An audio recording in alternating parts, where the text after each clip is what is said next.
At first, you might think it's a cold, and it could be, but COVID-19 could escalate.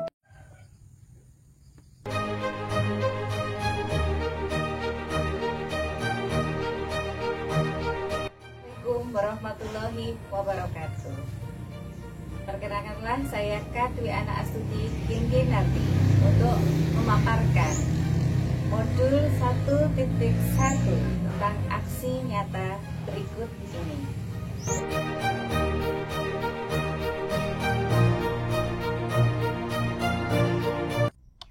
Pendidikan menurut pemikiran Ki Hajar Dewantoro menganut pemahaman bahwa pendidikan itu harus holistik dan seimbang. Tidak boleh timpang baik keseimbangan budi pekerti yang membawa anak pada kebijaksanaan untuk berbagai disiplin ilmu. Demikian juga pengajaran merupakan bagian dari proses pendidikan dalam memberi ilmu atau faidah untuk kecakapan hidup anak. Kodrat alam dan kodrat zaman dari ajaran Ki Hajar Dewantoro itu sangat berguna ketika kita dalam kondisi seperti saat ini dengan adanya pandemi COVID-19 memaksa sistem pendidikan mengikuti arus perubahan kodrat zaman melalui moda pembelajaran jarak jauh di mana siswa mengikuti pembelajaran secara daring dengan mengikuti protokol kesehatan yang sangat ketat demi keselamatan generasi pembelajar dari bahaya virus corona. Tujuan aksi nyata antara lain 1. Mewujudkan pendidikan budi pekerti yang menghamba pada anak, adanya olah cipta, rasa, dan karsa secara holistik, serta humanis sesuai filosofis Ki Hajar Dewantoro. Kedua adalah meningkatkan motivasi belajar, sehingga kegiatan belajar siswa menjadi aktif, kreatif, inovatif, efektif, mandiri, menyenangkan, gembira, dan berbobot. Ketiga, penerapan pembelajaran kecakapan hidup mengikuti kodrat zaman dengan pembelajaran daring berupa Zoom. Dukungan yang dibutuhkan adalah 1. Keluarga sebagai pusat pendidikan yang pertama dan utama dalam membentuk motivasi dan kemandirian siswa.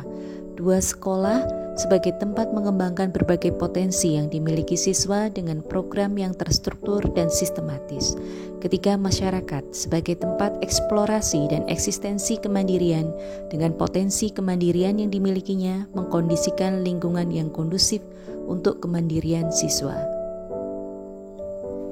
Deskripsi aksi nyata. Tindakan 1 berupa persiapan dan perencanaan aksi nyata. Sedangkan tindakan 2 yaitu koordinasi dan sosialisasi aksi nyata bersama kepala sekolah dan rekan sejawat.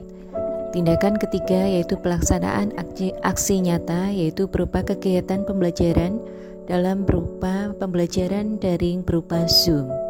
Kemudian tindakan keempat adalah tahap refleksi dan pelaporan aksi nyata.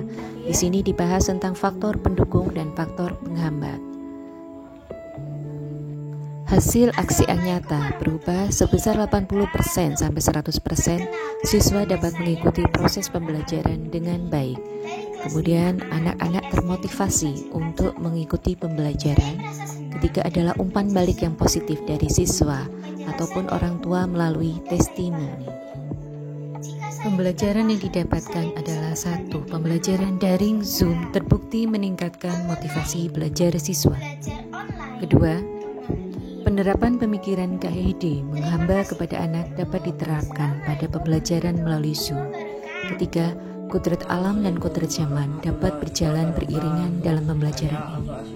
Kegagalannya adalah masih ada anak yang belum bisa mengikuti pembelajaran karena terkendala sinyal. Kedua, kesibukan orang tua menjadi kendala karena tidak bisa membimbing belajar dari rumah. Sedangkan rencana perbaikannya adalah yang pertama, jalin komunikasi dengan orang tua siswa. Kedua, lebih inovatif dalam penerapan metode pembelajaran.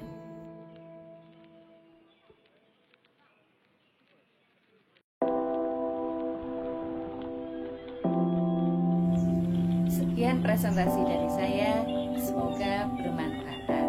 Saran dan kritik saya terima kasih. Wassalamualaikum warahmatullahi wabarakatuh.